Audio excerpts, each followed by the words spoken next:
Anime की शुरुआत Hibiki नाम के एक लड़के से होती है जो अपनी जान बचा के भाग रहा था एक बड़ी सी वैली के अंदर, जहां उसके पीछे एक हॉर्न रैबिट लग गया था। पर उसे तो पता ही नहीं कि वो यहाँ पे कैसे टेलीपोर्ट हो चुका है और उसके जो पीछे चीज है वो क्या है। हिबिकी मन में बोलता है ये किस टाइप का जानवर है। तभी उसे एक आवाज आती है, वो उसे बताती है कि ये एक लेवल 1 का हॉर्न रैबिट है। हिबिकी को पता ही नहीं ये आवाज कहाँ से आ रही है। तभी वो हॉर्न रैबिट हिबिकी पे अटैक कर देता है, पर जैसे तैसे करके वो उससे बच जाता है और गलती से उसके ऊपर ही गिर जाता है, जिससे वो मॉन्स्टर की मौत हो जाती है। अब दूसरी साइड जंगल के अंदर हम एक एल्फ गर्ल को देखते हैं, जिसे एक स्पिरिचुअल वॉइस आती है। वो उसे कहती है इस साइड जाओ, तुम्हारा गोल पूरा हो जाएगा। अब हम फिर से हिबिकी को देखते हैं जिसने उस हॉर्न रैबिट को मार दिया है, पर उसे तो पता ही नहीं कि वो कहाँ पे है और वो आवाज किसकी है। वो अपना फोन चेक करता है, उसमें बिल्कुल भी सिग्नल नहीं था, तो वो किसी को हेल्प के लिए कॉल भी नहीं कर सकता। हिबिकी को अब भूख लगने लगी थी, तो वो सोचता है क्यों ना मैं इस हॉर्न रैबिट को ही खा लूं, पर उसे पता ही नहीं था कि वो खाने के लिए सेफ है या नहीं। तभी उसे आवाज आती है, वो उसे बताती है कि हॉर्न रैबिट खाने के लिए सेफ है और वो बहुत ही टेस्टी भी होता है। ये सुनने के बाद वो अपने साथ उस हॉर्न रैबिट को लेने के लिए रेडी हो जाता है। फिर वो उस वॉइस के बारे में और सोचते ही जा रहा था, तभी वो नोटिस करता है कि वो आवाज सिर्फ जब मैं क्वेश्चन पूछता हूँ तभी ही आती है। तो वो उसे रैंडम चीज जैसे कि बैकपैक उसके बारे में पूछता है, तो वो उसे बताती है ये चीज धागे से बनी हुई है और ये चीज इस दुनिया की नहीं है। वो उसे और बहुत सारी चीजों के बारे में पूछता है, तो वो वॉइस उसे एग्जैक्टली सही सही आंसर देते ही जा रही थी। तो हिबिकी उससे अपने बारे में पूछता है। फिर उसके सामने एक बड़ी सी स्क्रीन ओपन हो जाती है, जिसके अंदर उसके सारे स्टैट्स थे, जिसमें उसका नाम, एज और सब कुछ लिखा हुआ था। पर उसे एक चीज समझ नहीं आती, जो कि उसकी जॉब थी। उसके अंदर लिखा था कि वो अप्रेजल प्रोविजनल है। ये सब हिबिकी के लिए एक नाइटमेयर से कम नहीं था, क्योंकि वो एक नॉर्मल सा हाई स्कूल जाने वाला लड़का था, पर वो अचानक से यहाँ पे टेलीपोर्ट हो गया है। अब हिबिकी वो उस वॉइस को पूछता है तुम कौन हो, तो वो उसे बताती है मैं एक स्टेटस सपोर्ट हूँ, पर मैं तुम्हारी कोई भी पर्सनल इन्फो नहीं बता सकती। हिबिकी थोड़ा सा सैड हो जाता है। फिर वो अपने स्टेटस चेक करता है। वो उसके अंदर एक एक्सपर्ट स्किल को देखता है और उसे देख के खुश हो जाता है और उसे यूज करने को ट्राई करता है, पर कुछ भी नहीं होता। फिर हिबिकी अपना जो ट्यूटोरियल है उसे स्टार्ट करता है, पर वॉइस उसे बताती है कि तुम्हारा ट्यूटोरियल ऑलरेडी स्टार्ट हो गया है। हिबिकी को कुछ समझ नहीं आ रहा था, तो वो सीधे सीधे वर्ल्ड मैप की स्किल यूज करता है, जिससे उसके सामने एक बड़ा सा मैप ओपन हो जाता है। वो उस मैप को देखता है और उसे पता चलता है कि वो एक ही जगह पे गोल गोल घूमे जा ही रहा था। फिर वो जैसे तैसे उस मैप का यूज करके बहुत देर चलने के बाद वहां से बाहर निकल आ जाता है और उसे एक रोड दिखता है। वो उस रोड को देखता है और खुशी के मारे गलती से नीचे ही गिर जाता है अपने मुंह के बल। तभी वो वॉइस अनाउंस करता है कि उसे एक कास्ट अवे का टाइटल मिल चुका है। अभी हिबिकी की नजर एक मॉन्स्टर पे जाती है, जिसे देख के वो बहुत ही डर जाता है। उसे लगता है कि आज वो मरने ही वाला है, पर तभी अचानक से एक एरो आता है और उस खतरनाक से मॉन्स्टर को खत्म कर देता है। फिर वो देखता है कि उस मॉन्स्टर को मारने वाली एक एल्फ गर्ल है, जो कि उस पत्थर के ऊपर खड़ी है। हिबिकी उस लड़की से बात करने ही वाला था, तभी वो वॉइस उसकी लैंग्वेज की स्किल एक्टिवेट कर देती है, जिससे हिबिकी उसकी लैंग्वेज समझ सकता है। अब हिबिकी उसे अपनी जान बचाने के लिए शुक्रिया अदा करता है।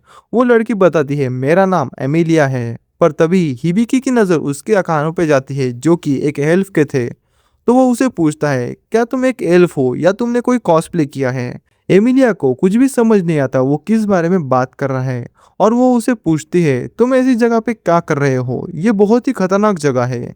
हिबिकी बोलता है मुझे भी पता नहीं मैं यहाँ पे कैसे टेलीपोर्ट हो गया हूँ। ये सुनने के बाद तो एमिलिया के भी होश उड़ जाते हैं। इसके बाद वॉइस एमिलिया पे अप्रेजल यूज करता है, तब उसे पता चलता है कि वो एक असल में एल्फ है और उसकी उम्र 56 ईयर है। एमिलिया उसे एक्सप्लेन करती है मेज ईटर ग्रासलैंड असल में एक मॉन्स्टर है, जो कि बड़ी सी जगह जैसा दिखता है। वो डायरेक्टली अटैक नहीं करता कभी, पर धीरे धीरे करके उसके टारगेट को खत्म कर देता है। ये सुनने के बाद हिबिकी को लगता है कि बस मैं मरते मरते ही बच गया हूँ अभी।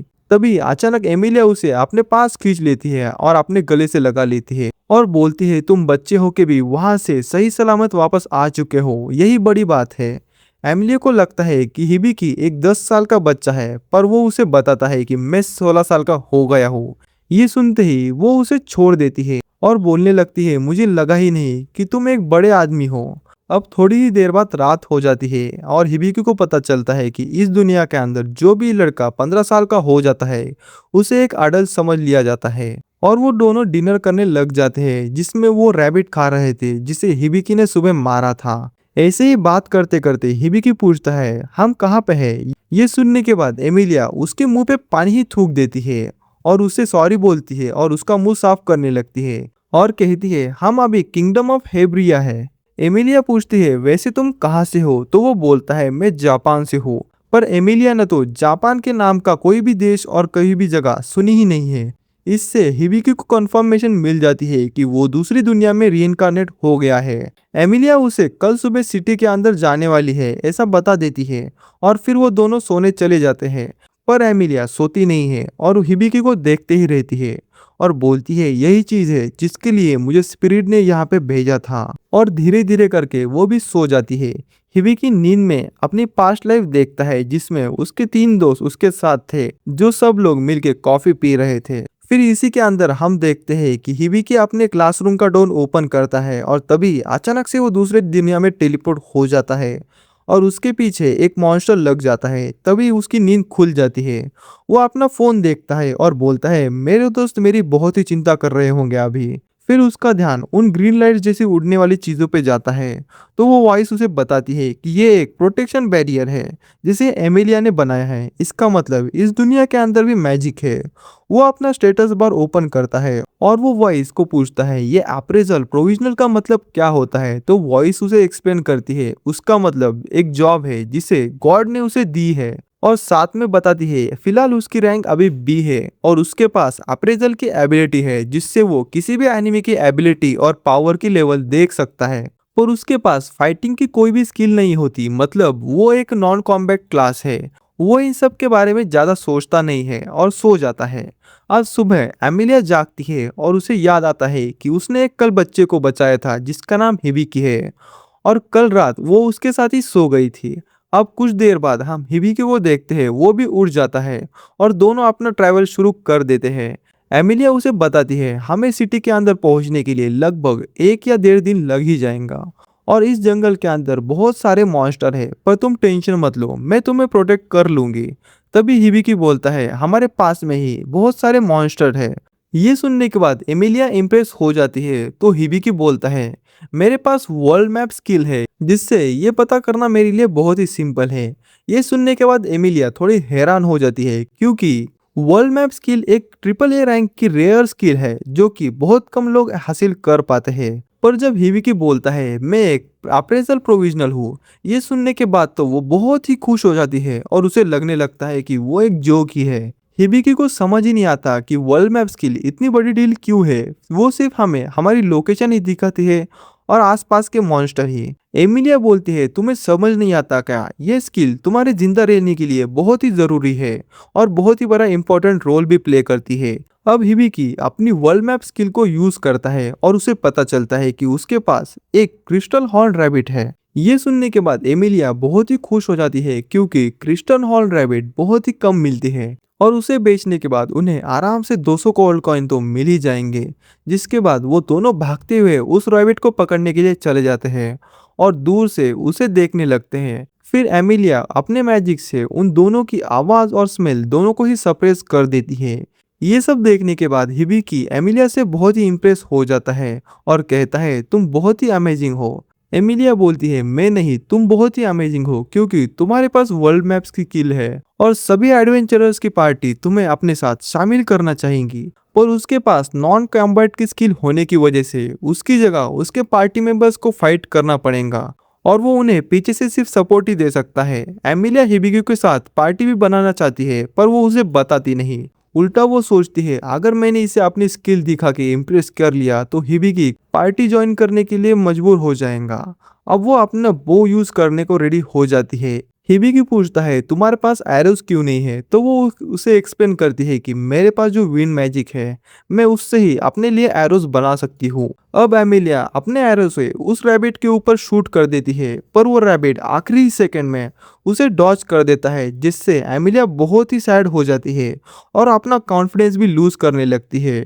क्योंकि उस मॉन्स्टर के पास एस्केप की स्किल है, जिससे वो मॉन्स्टर किसी भी चीज को आराम से डॉज कर सकता है, वो कितनी भी स्पीड में हुई तो भी। पर वो अपनी एस्केप स्किल को यूज नहीं कर सकता अगर वो फाइट कर रहा हो। तभी हिबिकी को एक आइडिया आता है और वो बताता है कि अगर मैं उस रैबिट को अपने साथ फाइट में उलझा के रखूं तो तुम उसे आराम से मार सकती हो। एमिलिया को लगता है कि ये प्लान काम नहीं करेगा, पर हिबिकी उसे बताता है कि मैंने उस रैबिट के ऊपर अपने अप्रेजल स्किल यूज की है और मुझे पता लगा कि ये रैबिट एकदम ही नासमझ है। अब हम देखते हैं नेक्स्ट सीन में वो रैबिट एक खुली सी जगह पर था, तभी उसके चारों साइड एक वॉल बन जाती है। ये देख के वो रैबिट बहुत ही डर जाता है और फिर वो रैबिट हिबिकी को एक पत्थर के ऊपर सोते हुए देखता है और बिना कुछ सोचे समझे उसके ऊपर अटैक करने के लिए चला जाता है। तभी पीछे से एमिलिया उसके ऊपर बहुत ही खतरनाक अटैक कर देती है, जिससे वो रैबिट मर ही जाता है एक ही सेकंड के अंदर। एमिलिया ये देख के इम्प्रेस हो जाती है कि हिबिकी का प्लान कामयाब हो गया है। तभी हिबिकी को वॉइस आता है कि उसकी अभी लेवल इंक्रीज हो चुकी है, पर वो कंफ्यूज था क्योंकि वो रैबिट तो एमिलिया के अटैक से मर गया था। एमिलिया उसे एक्सप्लेन करती है क्योंकि उसने उसके ऊपर अप्रेजल्स की यूज किया था और साथ में एमिलिया की मदद भी की थी, इसीलिए उसकी भी लेवल इंक्रीज हो चुकी है। अब हम एक गॉड को देखते हैं जिसने हिबिकी को इस दुनिया के अंदर समन किया था। वो हिबिकी की जर्नी देख के बहुत ही खुश था और याद दिला देता है कि ये तो सिर्फ एक ट्यूटोरियल है और असली गेम तो अभी शुरू होना बाकी है। इसके बाद हमारा सीन शिफ्ट होता है एडवेंचरर्स की गिल्ड के अंदर, जहाँ पे एक लड़की जिसका नाम होता है आईवेल, उसने अभी अभी गिल्ड के अंदर एक एडवेंचरर के रूप में रजिस्टर कर दिया है। तो वो रिसेप्शनिस्ट उसे जॉब के बोर्ड को दिखाती है, पर आईवेल बोलती है मुझे मेरा पहला जॉब पता है कि वो एक बहुत ही स्पेशल चीज है जिसे उसे ढूंढना है। और यहीं पे हमारा ये पार्ट खत्म हो जाता है। अगर आपको ये वीडियो पसंद आती है तो वीडियो को लाइक कर लो और चैनल को सब्सक्राइब करना मत भूलना। इसका अगला पार्ट बहुत ही जल्दी आने वाला है, तो चलो मिलते हैं अगले पार्ट के अंदर।